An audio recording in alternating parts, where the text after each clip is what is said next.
Why, hello there, ladies and gentlemen, and welcome back to the Voice of the Valleys podcast with your host, Mr. George Cresswell. Coming back to record this again, I think is a bit of a blessing in disguise, to be honest. So I've already recorded two today. But I made a critical error. And this is an error that I believe I've made when I've tried to do these kinds of things before, that I swear I would never make again. But here I am making it again. So not a little known secret, I'm recording this currently in OBS. That's how I'm recording this, because it's how I manage showcasing the things that I want to showcase and setting the scenes up as I like to show them when I have the borders around the myself and borders and have my logo in the background and all of those things, right? It makes it very, very easy to transition between scenes, have everything ready so that I can transition between them relatively seamlessly. So what happened was, and I'm just going to get another thing ready a moment, please bear with me. I recorded what I wanted to record, and I recorded another episode as well. I actually recorded one when I was in Cornwall, as I recently come back from Cornwall yesterday. I recorded one when I was in Cornwall as well, and I made the same critical error. So for 3 episodes straight, I made the same critical error, and that was not enabling audio capture on the things that I was featuring, so videos and stuff like that. Massive mistake that I didn't realize until I was trying to watch these things back. And as a result, then obviously when it was trying to showcase the video and I was just watching it because I wanted to react to it live with you guys, or at least live in the recording, I wanted to react to it. Obviously there was nothing there. There was nothing being captured on the audio, so it was just completely silent. And there were so many important things which needed to be showcased and needed to be heard. So yeah, really did not help. Really did not help. But we're having to re-record it now, so that's why we are here. And we're going to go through it again. There's a lot of important stuff to go over. We're going to be talking about the horseshoe, the political horseshoe that we see. We're going to be talking about the treatment with regards to a certain political activist, one person's response, and why I think that their response and the attack that they've taken, or the response that they've taken with regards to all these things, has been motivated by other things, should we say. And we got a nice video to go over to explain that.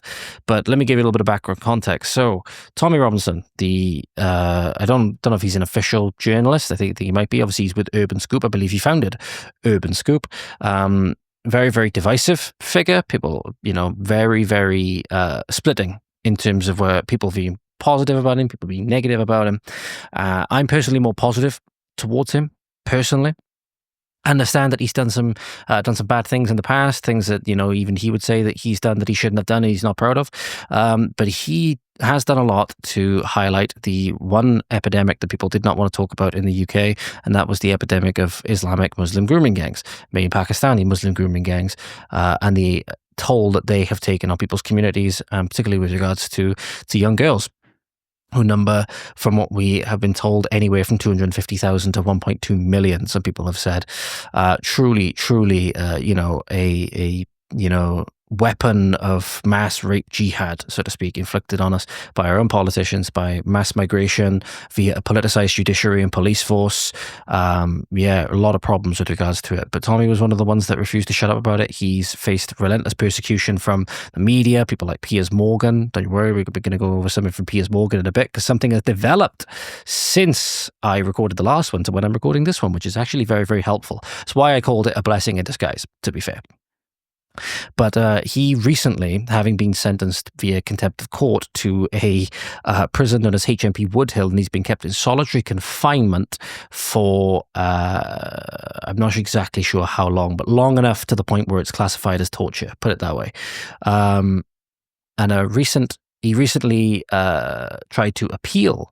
He recently tried to appeal. Literally today, I believe it was, or yesterday, tried to appeal the treatment that he was undergoing. So yeah, this was yesterday. Sorry, it was yesterday. And I'm going to show you a statement from Ezra Levant, who is a Rebel news publisher. He was actually in the courtroom whilst this was happening, and he was giving the play-by-play on X. I'm just going to show you one post rather, but then I'm going to show you another one after we showcase the response from one person in particular particular, and why I think, as I said, they've taken the path that they've taken, and why you should be very careful with who you choose to consume ideas from on social media. That's the word I was looking for, ideas and ideology. So anyway, let me show you this from Ezra Levant. There we go. So he says here, bad news. The judge has denied Tommy's request for a hearing about his prison conditions. Permission to reply for judicial review is refused. So they did not even grant him a judicial review, or they didn't even grant him permission to apply for a judicial review. Okay, that's how quickly this was shut down. I'm shocked but not surprised. I don't think Tommy can find justice in the UK, and it gives a full ruling here. It's an 11-page document. Maybe we can go through that in a little bit, but I don't think we'll actually need to now, because there's been a lot of, I believe, misunderstanding about this. So how is another individual related to this? Well, I wanted to talk about this individual in particular so that I can show you why I think some people are very bad actors and motivated by underlying things that they're not being honest with people about, and why I think that this person in particular and another person that's affiliated with a X page in an organization that I was really enjoying following for a while, and then I was remembered who actually runs it, and that it may actually be not a good idea to follow these people because they're not exactly known for their integrity, it would seem. So anyway, this is a lady known as Jayda Fransen, and Jayda Fransen is the leader of the, quote, British Freedom Party. She is also a presenter of, quote-unquote, Templar Report of the Knights Templar International Organization, which is the largest, quote-unquote, the largest official non-Masonic Templar organization in the world, and true to the spirit of our Christian forebears. Ex-Catholic, now Reformed Christian, British nationalist, and she has Isaiah 6:8 in her bio.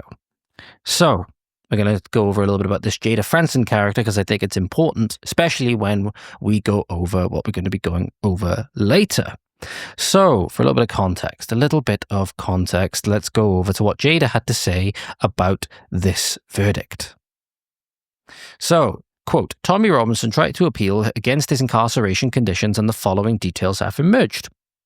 He gets 3 hours out of his cell every day when he can exercise, use the gym, or play recreational games such as pool. He gets another 2 hours and 45 minutes 3 times a week when he does painting and decorating work. He has significantly more visit time than any other prisoner, unquote, with 2 hours 4 times a week in a room described as more informal and comfortable, where he can take in food he's bought from the canteen. He has 120 people on his visitors list and has had 93 visits. He can use his phone for 4 hours a day and has made more than 1,250 social calls. He has a television, a laptop on which he receives emails in their hundreds, quote unquote, and a CD player and a DVD player in his cell. He attends weekly Bible sessions and has daily visits from a member of the chaplaincy team and daily visits from an NHS doctor or nurse.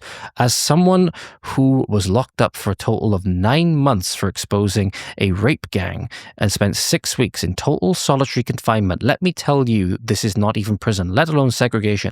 Keep that in mind. I actually missed that when I went over last time. Keep this 9 months in mind. Please keep this 9 months in mind. Be important later. When I was in solitary, I had 0 time outside of my cell other than to shower, which was a narrow concrete wet room that I was locked into from the outside, or to walk alone around a tiny square yard with high wire fencing all around it once in 6 weeks. No visits, no Bible sessions, no gym, no pool, no laptop, no emails, no CD player, no DVD player, no daily chaplaincy visits, no daily NHS doctor or nurse visits, no 3 hours out of my cell, no 2 hours with friends and family, no 2 hours 45 minutes painting and decorating, no 4 hours of phone time every day. I was not even allowed to attend church during Easter. These do sound like horrendous conditions, to be fair. And if it's true, then, if the conditions that Jayda has alleged that she was kept in are truly disgusting.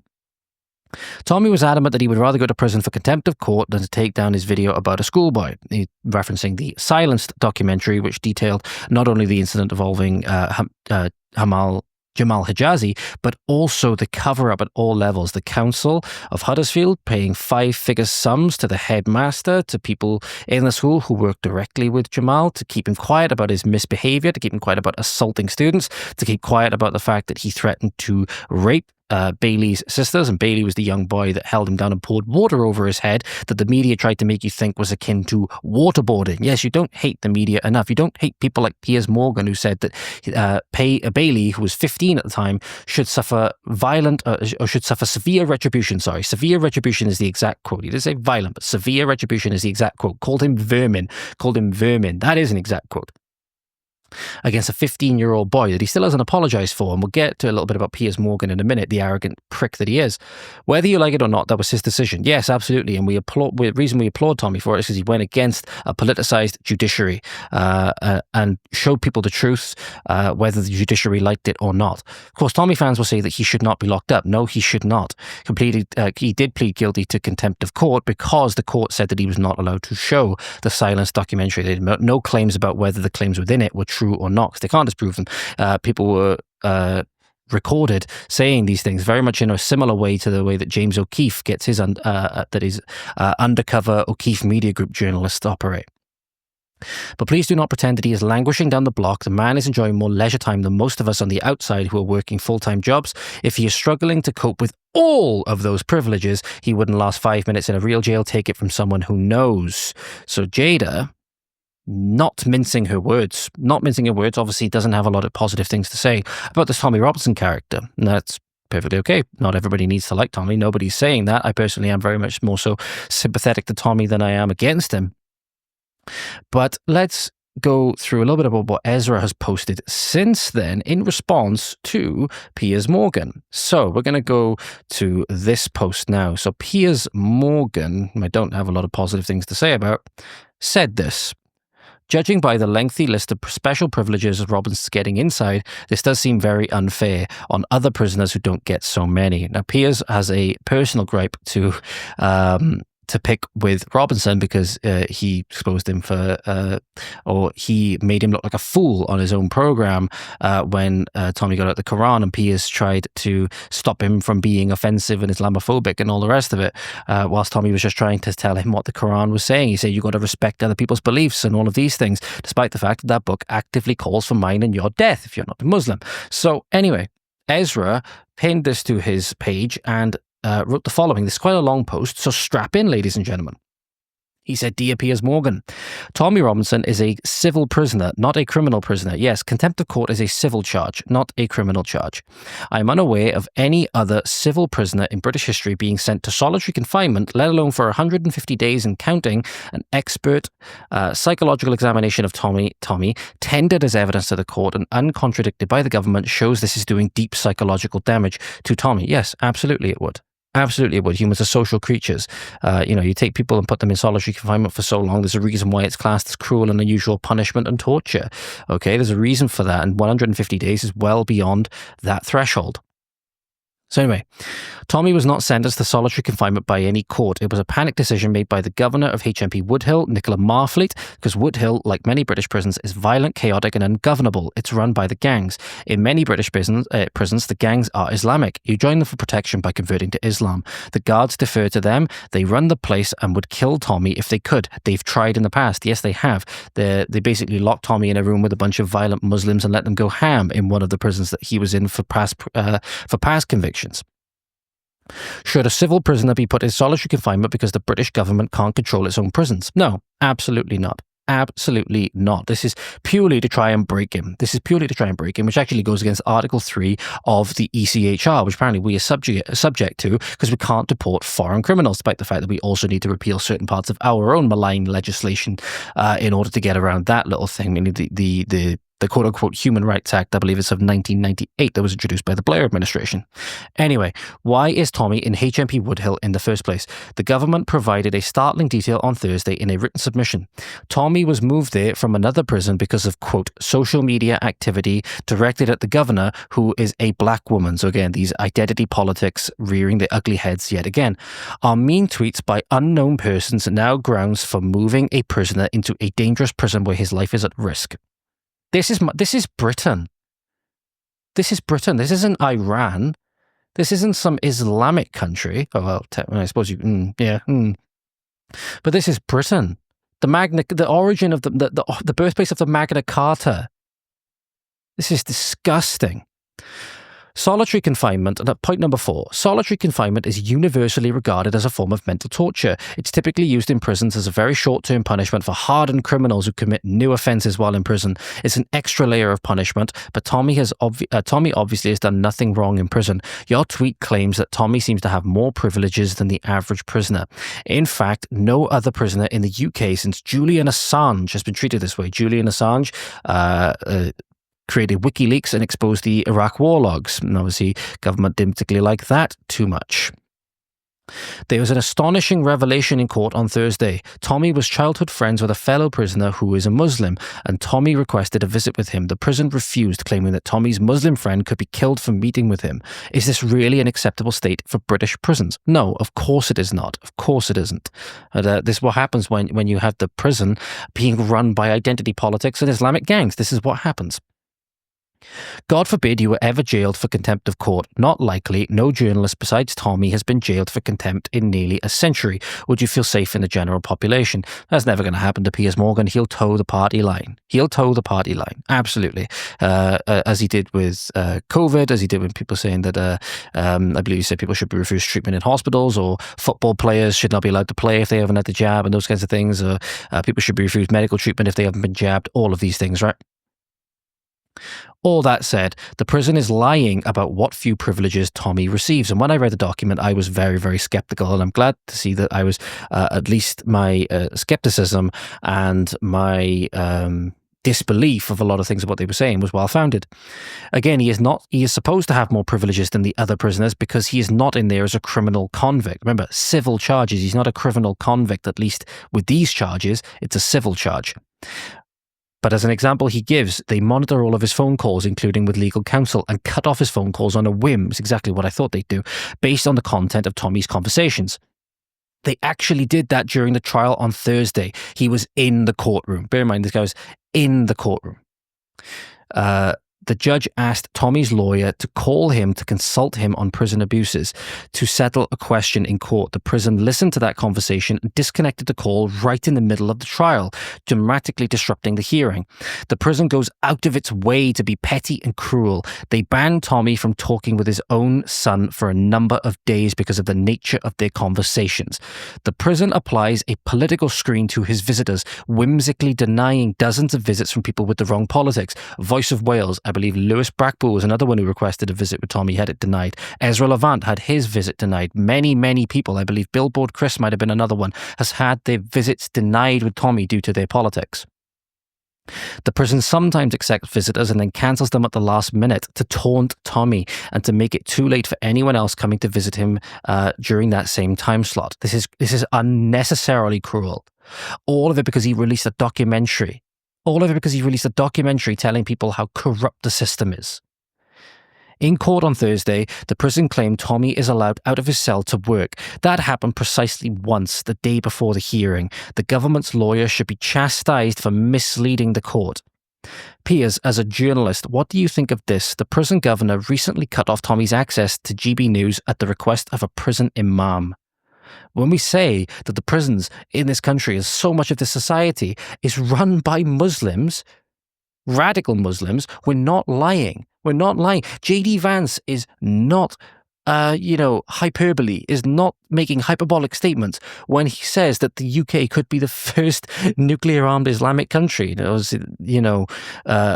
think technically Pakistan is nuclear-armed, isn't it? But, it's a joke at our expense. Sure, it's a joke at Britain's expense, but it's not unfounded. It's absolutely founded.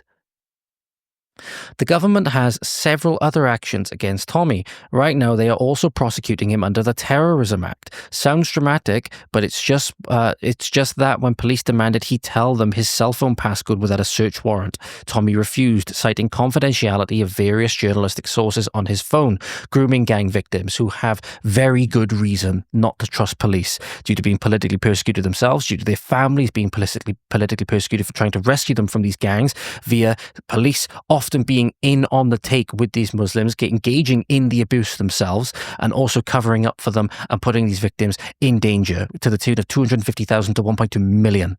So yes, these gang victims have very good reason not to trust police, and that gives Tommy perfect grounds to not give them his phone password to keep them safe, because it's the police we need to keep ourselves safe from in today's Britain. So they're charging him under the Terrorism Act for not letting them look through his phone, even though they have managed to hack it anyway. It's relentless. Like Lavrenti Beria, head of Stalin's secret police, said, "Show me the man and I'll show you the crime." I've covered Lavrenti Beria before. He's a disgusting man who used to send out his Stasi guards to go and kidnap women so he could bring them back and rape them. Not only that, after that, he would then send the victim, after the guards had taken them back to wherever they resided, whatever it is, to give them a bouquet of flowers so that it seemed somewhat consensual. Absolutely disgusting. And the parallels between us and the Soviet Union of old are stark, and we need to do something about it. This is weaponized lawfare against a man, and it is 100% based on what he said. It's not an exaggeration to say, at any given time, there are likely 100 different police, prosecutors, bureaucrats, and judges working to silence Tommy. There were 4 lawyers for the government in court on Thursday doing whatever they could to keep him in solitary confinement that probably cost taxpayers £150,000 plus. What J.D. Vance said to Keir Starms is absolutely right. The UK no longer values freedom of speech, at least not for working class whites. I know you don't like Tommy, and in fairness, he sometimes makes himself easy to dislike, but surely you can see the legal abuses against him. No, he won't. Piers Morgan won't accept that. He'll never accept that. And the precedents being set with him might one day be used against you or someone you do like. When it comes to fighting for freedom, it's always easier to fight in the first ditch, not the last ditch. Freedom of speech cases, by definition, involve someone who has said something offensive in somebody's judgment. We're not dealing with saints here. But I just think you shouldn't cheer so loudly when a fellow journalist is put in a hole for 21 hours a day. Ezra Levant. That's the statement that he left on his Twitter page. And what can you say? Lays it all out fantastically. When I was reading the document, which we'll go over another time, I was thinking, well, hang on, they're saying he gets 4 hours of phone calls, but they could just cut that off at any time, depending on what they're talking about. That's obviously going to be with his legal counsel. They've denied visits with people with their own politics, so I would think they wouldn't deny it with his own family. And all of the things about that he has a DVD player and a CD player and a TV. No, it just not for the level of political dissident that they view Tommy Robinson is. Simple as that. Jayda went and swallowed the establishment line, as she, in my opinion, has done before, and is not out of character for her. So what we're going to do now, we're going to showcase a little bit more of Jayda's character, because it's going to be important for the things that we've got coming up. So when we look at Jayda, what are her politics? Well, as she said before, leader of the quote-unquote British Freedom Party. Now, freedom, as Ezra Levant just said, is kind of a fickle thing. Like freedom of speech cases, they involve, someone being offensive in someone's purview in some way, right? So, what, for example, the conflict in the Middle East at the moment is a great example to highlight this, to highlight one bias in particular for Jayda Fransen, where she lines up a lot with the Groypers and those kinds of quote-unquote Christian nationalists, right? Or at least she seems to. Anyway, whereby if you type in on X, if you type in, or if you go to Jayda Fransen's page and you search terror state or terror, you'll have many examples of this. So, Israel terror state, flag of a terror state, free Britain and Palestine from Zionist occupation, obsession with a terror state of Israel, terror state. Can't expect much better from the people running a terror state. Literally, if we go, there was one post she made. I'll scroll through them now and see if I can find it. This is from October the 14th, 2024. Total depravity of the terror state of Israel. Where is it? It was on October, I believe it was October the 13th, 2023. She made a post. Here it is. Hey, remember when Islamic terrorists blew up Manchester Arena and Israel sent their troops, planes and ships to help us attack and displace every Muslim in Britain? No, me neither. Not our war. Gaza genocide. That was 1 week. 1 week after October the 7th. So Jayda obviously making no bones on which side of this conflict that she is on, but I'm of the opinion, at least, if you're going to call one side a terrorist state, you have to at least call the other side a terrorist state. It's the other side of the terror state that's very sympathetic to the ideology that's taking over our country, Jayda. It's the ideology that you should be opposed to. So it doesn't make that much sense. If you're going to call one side a terror state, you should at least call the other side a terror state. People that, cheered on 9/11 and all the rest of it. So there's one example. Let's go to another one now. So Jayda, as I said, claims to be for the British Freedom Party. Freedom British. But it says here, and this is another post that she made, particularly with regarding the sexual degeneracy and the sexual depravity that many women of today's age engage in. And it should be criticized, should be stigmatized, absolutely. Degeneracy in any form really should be stigmatized. And, what's the word I'm looking for? I literally just said it and now I've lost it. Stigmatized and, looked down upon, so to speak, should not be applauded. Okay, that's why I'm massively against the whole pride thing. Pride is a cardinal sin for a reason. But anyway, point being, she made this post. Most quote-unquote right-wingers are horrified when they realize that Christian nationalists don't defend the quote-unquote freedom to be degenerate. I'd lock these harlots up just as quickly as I'd bring back blasphemy laws. The right wing has been hijacked by godless liberals. I want no part of that. So openly declaring, and I don't believe it's the first time she's done it either, that she'd bring back blasphemy laws. Obviously, blasphemy laws go against everything. The one major thing that really underpins a free and prosperous society, that is the freedom to speak freely. Freedom to speak freely. And obviously, blasphemy laws go straight against that. She'd be the first to go against Islamic blasphemy laws, mind you. She wouldn't like Islamic blasphemy laws being imposed in our country, despite the fact that they're actively being imposed on this country as we speak, with the Islamophobia definitions and all the rest of it. You kind of criticize Islam. But Jayda, in my opinion, is a lot more establishment than we've been led to believe. So I will get onto that in a moment on why she's very much so critical of one side and not the other, especially when it comes to these blasphemy laws coming in, because we do have de facto blasphemy laws in this country. But she said this in response to this post. So, now you're a left-wing Nazi and wants to jail everyone. When did you join the Labour Party? Also, if these fools wish to behave like this, it's their choice. Just teach our children not to follow their behaviour. Jail them, for fuck's sake. We the right are for freedom. Now, obviously, this is not written the best, has to be said. Spell check and a punctuation check wouldn't go amiss. But it was in response to this. So it says, can we jail both these harlots and be done with it? Bonnie Blue slams jealous Lily Phillips and claims former friend stole her idea to bed 1,000 men in a day. Now, obviously, this level of degeneracy should not be applauded, should not be in any way aspired to, should be, stigmatized and heavily looked down upon. But should they be criminalized for it? I know there was Julie Bindel before said that it was the men that should be locked up and criminalized. But no. They'll be locked up and criminalized for it. They need help. They need help is what they need, in my opinion. But obviously then that led straight into her post about the blasphemy laws. So the post that I showed you then, and the quote to that was the post I just read to you. So Jayda is obviously very, very extreme in these beliefs, and that's where I think she tends to marry up a lot with the Islamo left, a lot with her extreme opinions, and we'll go on to a little bit later where you'll actually find that the extremes of the positions are not so different. And she said this in this other post as well. So this is Bonnie Blue again, and it's the infamous clip of her going into a Five Guys restaurant and trying to, I believe it's an attempted seduction of the gentleman behind the counter who informs her that he is a Christian man and is waiting until marriage and those kinds of things. Absolute Absolute Chad of a man. Very, very based. But she quoted it and said, "Lock this Jezebel up. If this was a man, he'd be in handcuffs, and rightly so.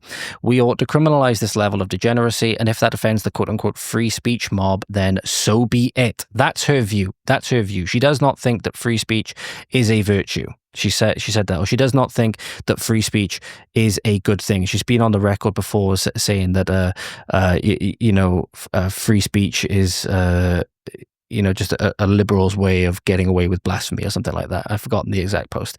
But anyway, point being, I'll fade over to this now, and I will show you the video in question, and hope this time that the audio works.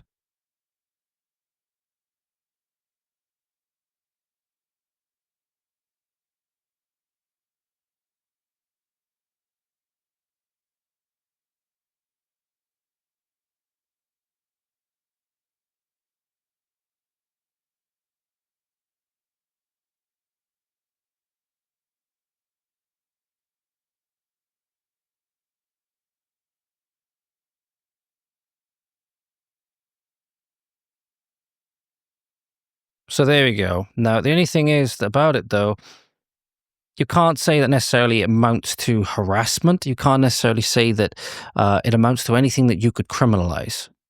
Okay, at least in my opinion. At least in my opinion. The man handled it well, unless something happened after this. Obviously, the clip cuts off. It's only 20 seconds long. Unless something happens after that and she keeps coming up and harassing him, or she actually tries to touch him physically or anything like that, or she's calling him over, doing everything possible, even if it's at a distance. If it gets into harassment, or if it gets into physical contact, potentially even assault, those are things that you can criminalize. Absolutely. If you're going to criminalize this, then Jesus Christ, where do you draw the line? Where do you draw the line? Personally, I don't think it should be Jayda drawing the line on things like these. Thank God she's not anywhere near the levers of power. But you can't criminalize things like this. Not anywhere serious. These women do need help, and obviously this should be stigmatized and not encouraged. Absolutely, they shouldn't be championed for this. There shouldn't be an example for how women to be. If anything, the guy is a great example for men. Just this Chad, this absolute based gentleman here. Absolutely, great example. But in terms of her, terrible example for women. Absolutely should not be followed, should not be emulated, should not be put on a pedestal. But ultimately, in terms of freedom, there is a certain degree of freedom for people to do these things, and we just have to, as a society, provide that certain level of stigmatization to get people to not want to engage in that activity. So that's a little bit about Jayda Fransen. That's a little bit of context about Jayda Fransen, which I think is very, very important for what we're going to be talking about next. Now, I'm going to pause the recording in a moment, and I'm going to go get a drink because my throat is very, very sore for having had to do this for the second or third time. If you count the other episode, which I've had to do today as well, this is like the third time of me sitting down to record today. So please bear with me, ladies and gentlemen. I will be back. There's nothing to miss. It's not going to be a massive lapse in the recording or anything. I'm going to pause it now, and I'm going to come back in a bit once I've got a drink. Thank you for bearing with me, ladies and gentlemen. So I had to go get a drink. My throat's killing me. So I can't remember exactly where I was, but now we're going to get into a little bit of the meat and potatoes of today, and I hope that it's going to capture the audio this time. I'll make sure the settings are at least ready for it. I'll make sure the settings are at least ready to record, or to at least take the audio for what we're going to be going over now.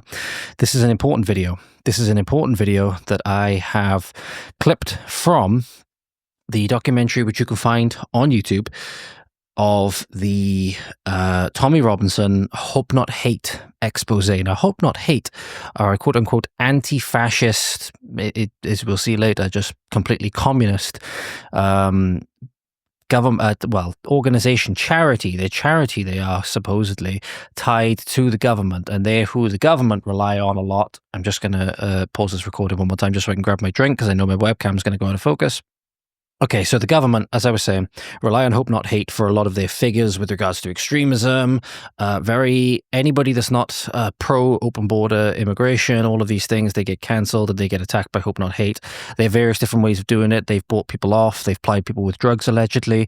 They've allegedly committed several sexual abuses themselves. Some of them very, very questionable. Frankly, in my opinion, evil people. And then when you find out that Jayda Fransen has been involved with these people, it makes you question a lot of things about what she has just said. So, as I said, we're going to review this video clip now from Tommy Robinson's Hope Not Hate expose, particularly the section about Jim Dawson and Jayda Fransen, who Jim Dawson, by the way, obviously pardon me. We just mentioned Knights Templar International Organization. I believe Jim Dawson at least runs the X page. If not, he is very closely affiliated with that organization. Also makes you think, I don't think the Knights Templar of today are exactly, or at least the Jim Dawson Knights Templar of today are not exactly the same as how they were about 1,000 years ago. But we'll get into that in a little bit anyway. But this is the clip that I wanted to go over that really encapsulates why you have to be careful with certain people, and also the seedy underbelly of BBC Panorama and how you guys get misled by these documentaries and all of these things. So let me get that ready for you. Ready, ladies and gentlemen? This is about to blow your mind, I feel, if you haven't already seen it. Now, capture audio. Yes. Okay. So fingers crossed this is now going to work. Let's go. Is Jim Dawson. Many, including the media, say that he is the brains behind many organisations who are labelled as far right. He's a money raiser. He does the work in the background. I was invited to a meeting with Jim in 2015.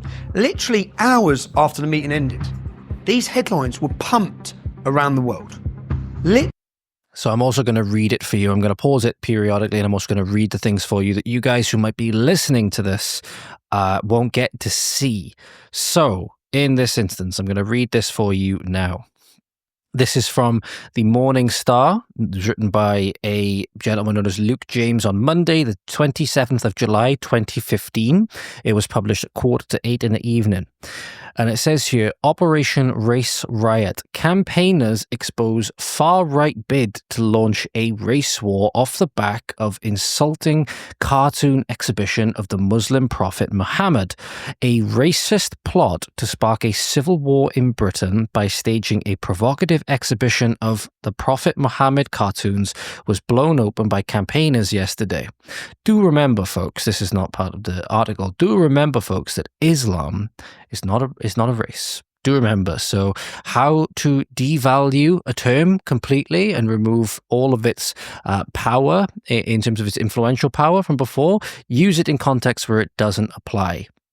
So in terms of this, where the Prophet Muhammad cartoons is only going to be offensive to Muslims, Muslims and Islam is not a race. So the term racist should not be being used here. Anti-fascist group Hope Not Hate published a 32-page dossier alleging that a September 18th exhibition will be at the center of a plan to spark confrontations in multicultural communities. Pardon me.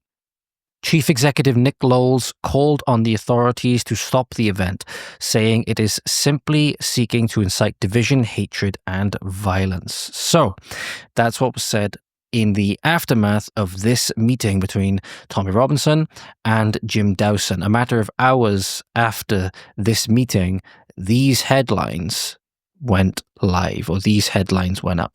Now let's see what else we've got. Literally within hours of that meeting, Jim Dawson, who openly admits this, had contacted Nick Lowles. He'd give them the story, and they were pumping this story.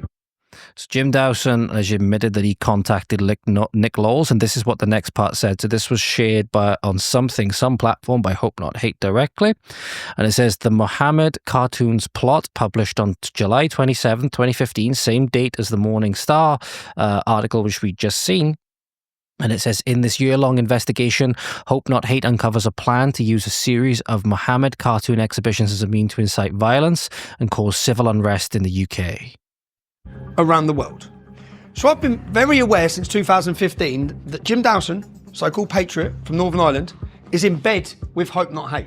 Okay, so when I see Jayda Fransen, who was Paul Golding's partner in Britain First, both of them were put in prison for their activism. They went to a paedophile's house who is now convicted and got 20 years in jail, and they questioned him when they knocked on the door. They both got custodial sentences.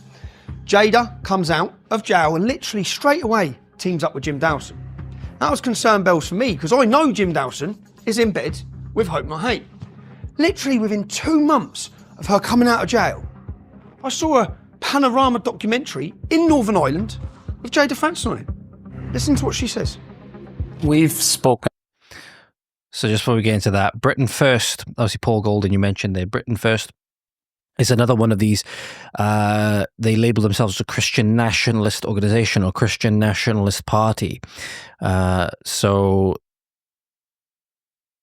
Jayda Fransen and Paul Golding details this quite a lot in his book, which I've read a lot of. I have not finished it, but I've read a lot of it.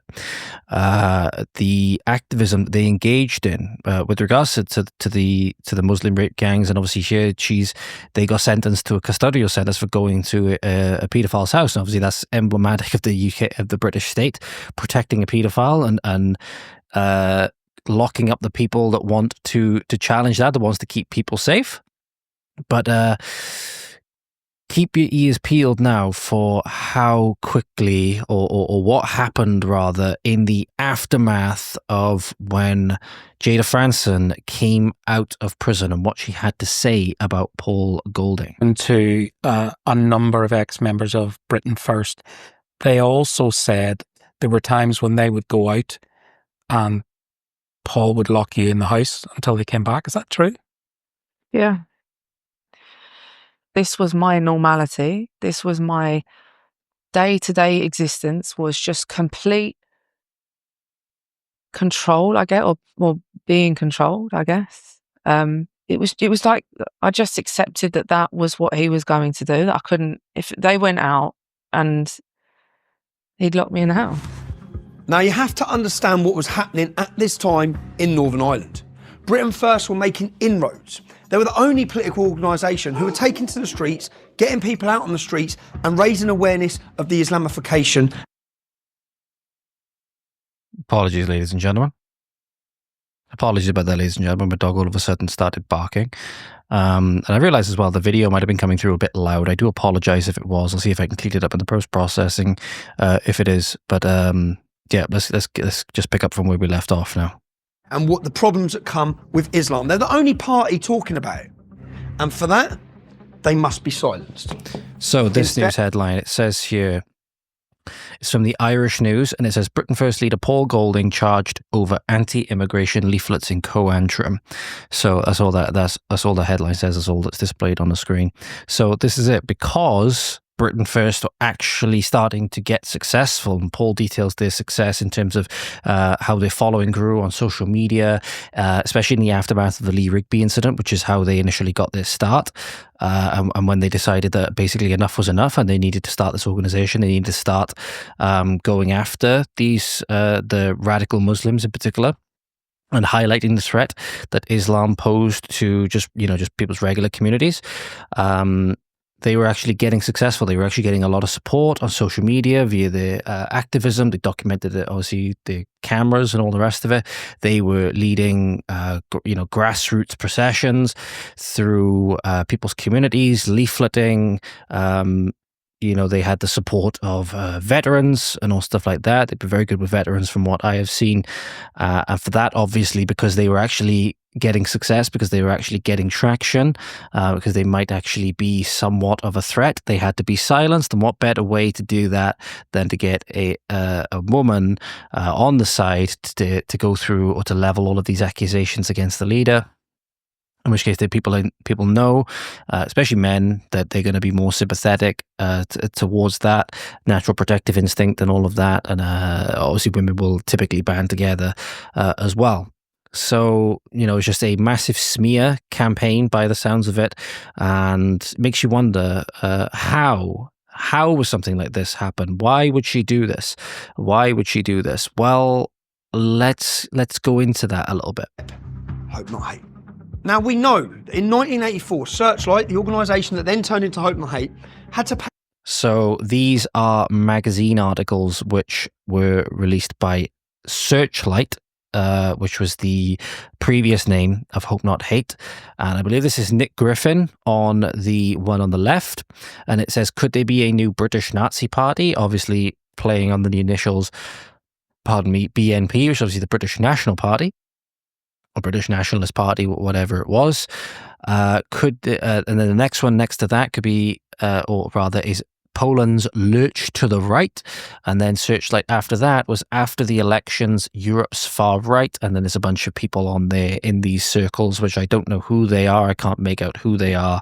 But they're detailing people in France, in Germany, in Italy, in Spain, in the UK, in Norway. So yeah, they've been propagandizing this narrative for a long time, ever since the 80s. Ever since the 80s, they've been propagandizing this, and they've only morphed and got more and more extreme as time has gone on. £1 million because of the stitch-up and hatchet job they were doing with Panorama against Conservative MPs. £1 million in 1984. We know, and I've proved to you, that just a couple of years ago, the Hope Not Hate were working with Panorama to stitch me up. So when I see a Panorama documentary with Jayda Fransen, whose right-hand man is in bed with Hope Not Hate, it rings alarm bells. I was also aware that Jayda Fransen was close associates with Johnny Mad Dog Adair. This is her in his house with her dog. They were close. This is who Johnny Mad Dog Adair is. So before we get into that, let's have a little bit of a recap of what we know so far. So Paul Golding and Jayda Fransen, co-leaders of the Britain First movement, they ended up getting a custodial sentence after going to a paedophile's house that was later convicted and sentenced to 20 years, according to Robinson here. And 2 months, or less than 2 months even, after Jayda comes out of prison, she sat down with BBC Panorama, levelling all these accusations against Paul, and BBC Panorama are known to be closely tied and in bed with Hope Not Hate. And there's a surprising revelation about that documentary that comes up literally later on in this clip in just a couple of minutes' time. But that's the timeline. So Jayda Fransen, alongside Paul Golding, literally right-hand woman, wherever he went, she went. You know, very involved together, leafleting the leafleting communities, going to war with radical Muslims and Islamists, making people aware of the threats of Islam to people's communities. Goes into prison, comes out not even 2 months later, leveling all these accusations, smearing Paul's name, saying all these heinous things about him, and a lot of other things as well, as Johnny Mad Dog Adair will attest to now. Johnny Mad Dog Adair is living in exile in Scotland, looking to come out of retirement. They look friendly. For 20 years, he directed more than 40 killings and hundreds of attempted murders as his notorious C Company terrorised the Catholics of Northern Ireland. Nice guy. So obviously in that region, there's always been conflict between Catholics and Protestants in that region, and there still is to this day. Obviously a large reason as to why the conflicts, the troubles were going, were as violent as they were in Ireland and in Northern Ireland. And obviously there's been atrocities committed on both sides. You see Cillian Murphy and other Irish people, the Irish rugby team is another great example. When they meet the Royals, for example, they keep their hands in their pockets, because I believe it was in the town of Cork that during the troubles, during the conflict in Ireland and in Northern Ireland, between Britain and Ireland, if anybody had their hands in their pockets and they wouldn't remove their hands from their pockets when they were requested to by the British, they were to be shot. And many Irish, people were just shot for having their hands in their pockets. It's a silent way of communicating that, look, we never forget. Silent way of the Irish people communicating when they meet members of the royal family, when they meet important figures like that, and they remember the history between our two nations, which are obviously rife with conflict. That we remember. We don't forget those things. We don't forget those things. We don't forget what happened. And obviously, atrocities were committed on both sides. Atrocities were committed on both sides. So, but remember that. But the nice thing about it at the moment is you do tend to see it, at least in the modern day, with regards to the fact that our own governments have turned on us. I've covered it on the podcast before, really heartwarming clip where you had Protestants and Catholics marching together next to each other. I believe it was a town in Northern Ireland. I can't remember exactly where it was. It might have been Belfast. It might have been Belfast.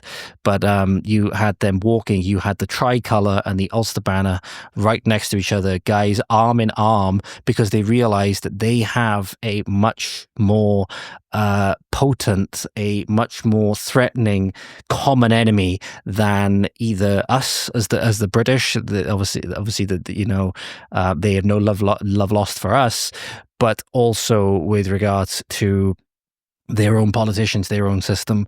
They, with the mass migration, with the replacement migration that's been going on, what I call weapons of mass ethnic replacement that have been deployed against Ireland, against us, it's been nothing short of a crime against humanity. And they're realizing it. They're realizing it, and they're realizing that the conflict that we have between each other is nothing compared to what we have. If we don't unite, both of us are going under. So that's where you have those heartwarming scenes where they're marching arm in arm together. Changed. Paul Golding and Jayda Fransen were inseparable. They were both leaders of Britain First. Everywhere he went, she went. She comes out of custody with 8 weeks. She's sitting on Panorama, slamming Paul Golding. Now, straight away, my suspicions are, because I know they're always lurking in the background, especially with Panorama. And to see such a change overnight.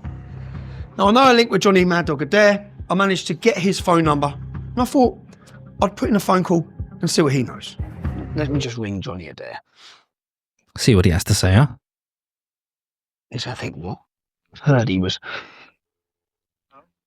Is that hello, Johnny? It's Tommy Robinson. Oh, okay. How are you, Tommy? I'm all right, mate. I'm all right. This is good. No, thanks, buddy. Johnny, this is going to seem like a weird one, yeah. I'm looking at I'm just querying. I heard that you was talking to Jim Dawson, yeah. The timeline is Jayda Fransen. There was a documentary, a Panorama documentary. You remember it? Yes, I don't know. Yeah. And that was the last time I spoke to Jim Dawson. And to be honest, it was more sympathetically from my point of view, because Jayda and Paul had their differences. But I mean, I respect for both of them, and I think that both of them done a great job. But their fallout was their fallout, and was none of my business. But I felt she's living back over in Northern Ireland, and I felt that the chips was down for her, and she hadn't 2D, and life was bad. And when I spoke to Dawson, I remember saying, look, I would want to give her a couple of pounds to get the nation. And he said, no, she's already said she got £20,000 there. I put in the bank that too. And that was right. That was the time for Panorama. So let's pause that a minute. So she comes out of prison, does this documentary, and then when her friend Johnny Mad Dog Adair wants to give her this donation to sort of help her out a little bit, he is informed by Jim Dawson that no, it's okay. She has 20K there. She has 20K there. She's got 20K. So instantly, she's come out of prison. She's down on her luck. Where's that come from? So you spoke. You rang him. You rang up to offer some money or to offer. Not too whether he rang me or I rang him. Okay. One of the two, but the conversation was my intentions. It would have been me probably ringing him. My intentions was to give her a donation to try and help her, because I did feel sorry for her. Now, I hadn't seen or spoken to her in some time, but okay. I was reading and hearing stories that she was in hard times. But then I heard that she was with Dawson, and them two were obviously working together. So when I contacted him, I said, look, listen, I'm hearing all these stories about Jayda. I says, I'd like to give her a few quid, as a donation. And he turned around and he says, no, she's already says she got £20,000 there. She's got £20,000, and the timing of this was just prior to the Panorama. It was around about that time, yep. And I didn't question. I was happy once he says his £20,000. I mean, well, that's into myself. I said, well, that's good. So I didn't need to pursue my conversation. No, no. Giving her a donation. Okay. So she comes out again right around the time of the Panorama documentary is when she seems to find this £20,000. Very, very interesting, huh? Very, very interesting. Okay, cool. No, because it's just I know Jim Dawson works with Hope Not Hate. I knew that 6-7 years ago.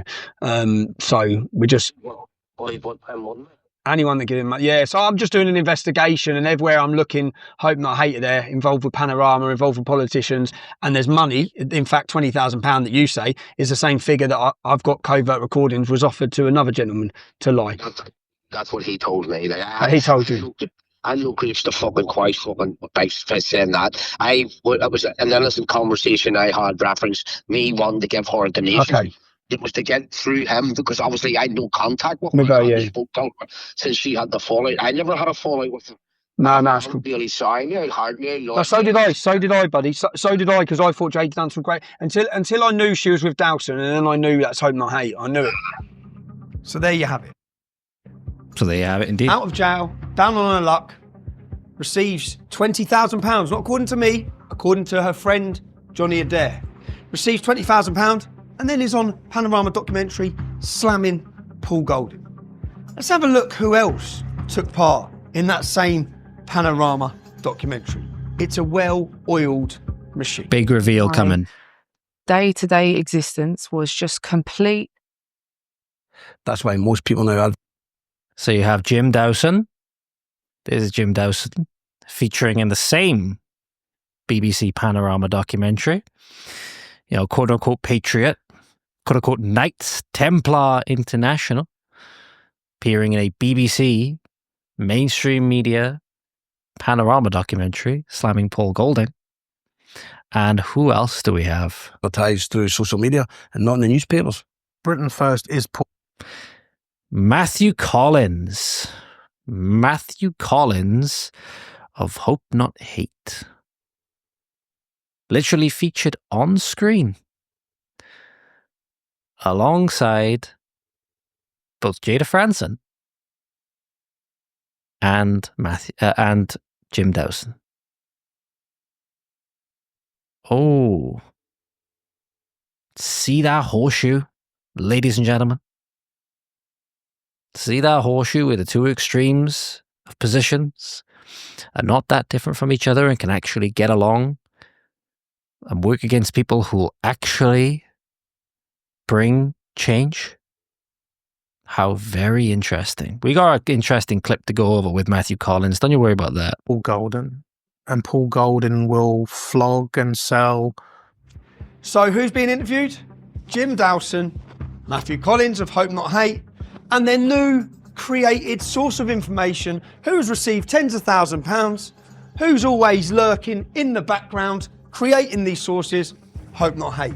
What do you get, the British public, sitting at home? You get a Panorama documentary which makes these allegations from a female about Paul Golding. You don't get who they are, how they operate, and the fact that tens of thousands of pounds have been handed over. And now you see why Jayda Fransen has it in for Tommy Robinson. In my opinion, has nothing to do. That has nothing to do with her quote unquote, patriotism and all stuff like that. Has everything to do with it. He showed everyone here exactly what happened, exactly who she is. That's why she doesn't like Tommy Robinson, in my opinion. So there's one other or two other things that I wanted to go over a bit quick. I mentioned the horseshoe before.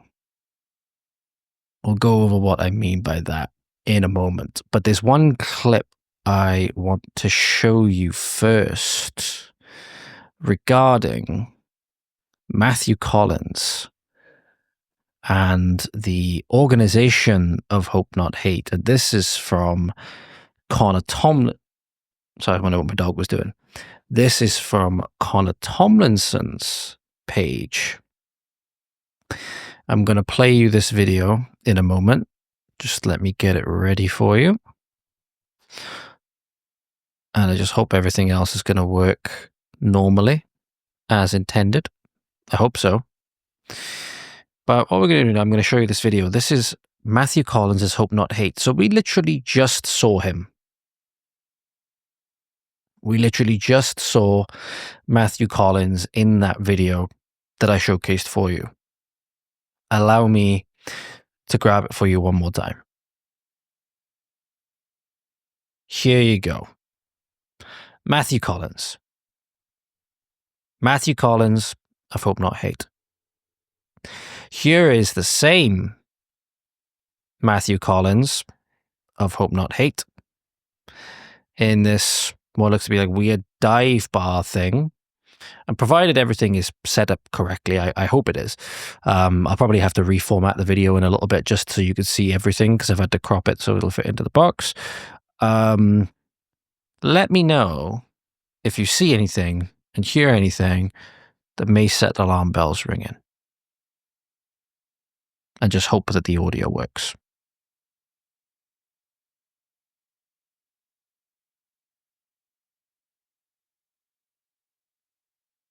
I'll let it play one more time.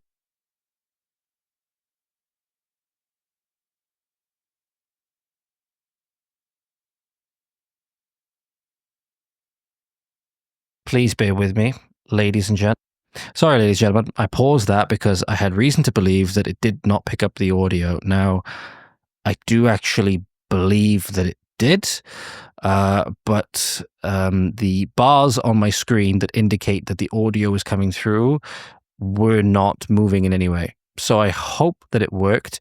If it didn't, this is a video I've covered before. In fact, bear with me again, ladies and gentlemen. This will just be paused, so there won't be no break for you guys. I'm going to go see if I can find a different copy of the video. Okay, it doesn't appear as though I have the other video saved to where I can load it in as media in OBS rather than a web page.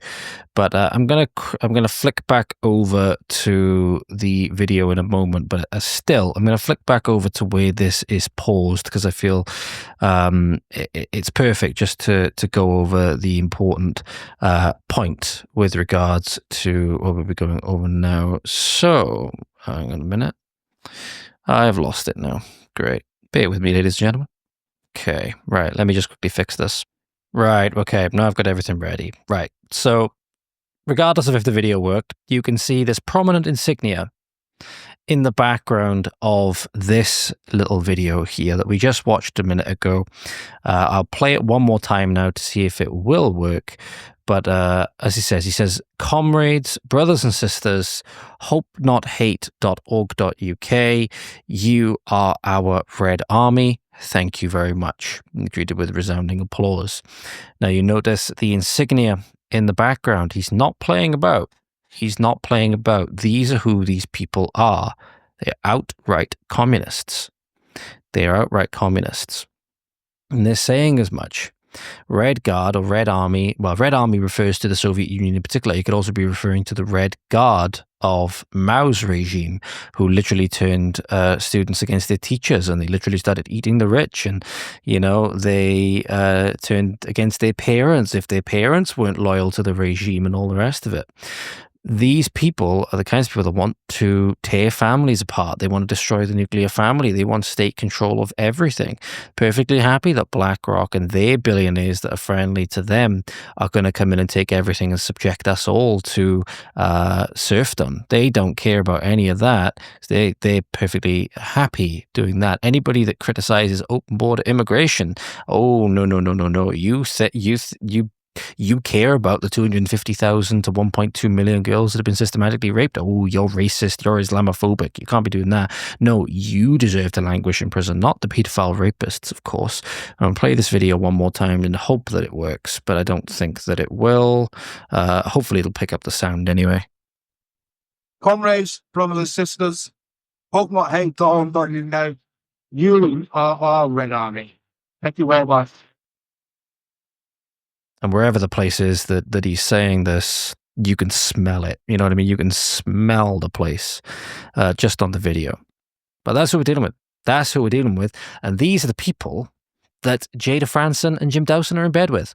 So makes you think a lot when you see them masquerading as Knights Templar, and clearly not the Knights Templar of 1,000 years ago, but when you see them masquerading as the Knights Templar and Christian nationalists and stuff like that, makes you wonder.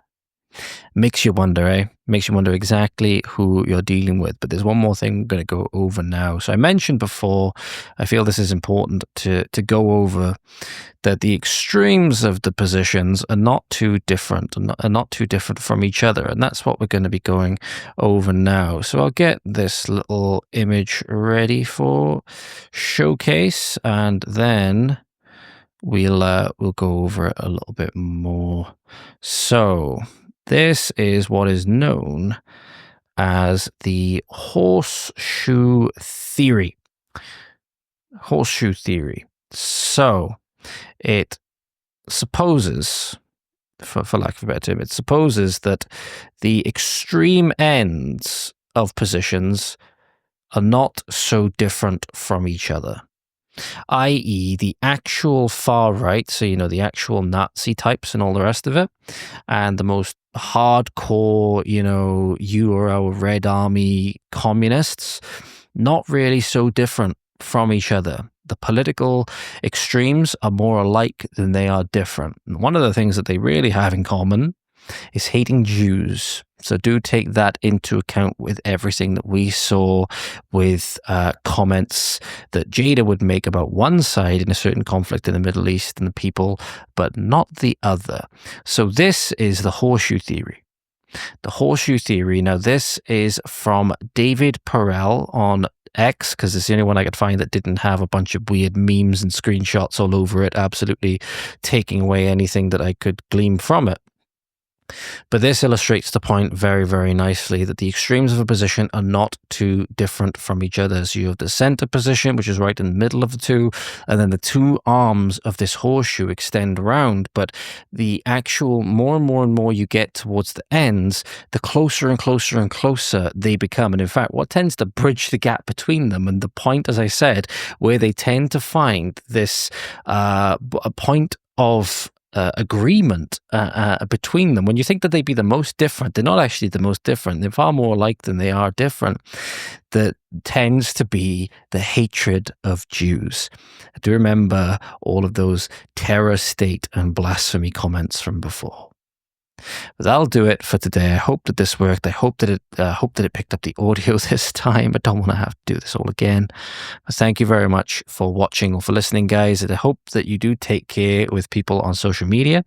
Obviously, I'm often prone to emotional radicalization myself, being very, very politically disaffected and politically homeless, and wondering where the hell I'm supposed to go, wondering what the hell I'm supposed to do to save my goddamn country from Islamic colonization and globalist rule. We're all in that boat. But we all got to work together, and we all got to be wary of bad actors that want to hijack these movements, these actual patriotic movements, for their own ends. And people like Jayda Fransen and Jim Dawson, in my opinion, rank very, very highly on that list. So I hope you found that useful, and look forward to catching up with you all very, very soon. Have an amazing morning, afternoon, evening, night, wherever you are, and I'll see you again later. Godspeed.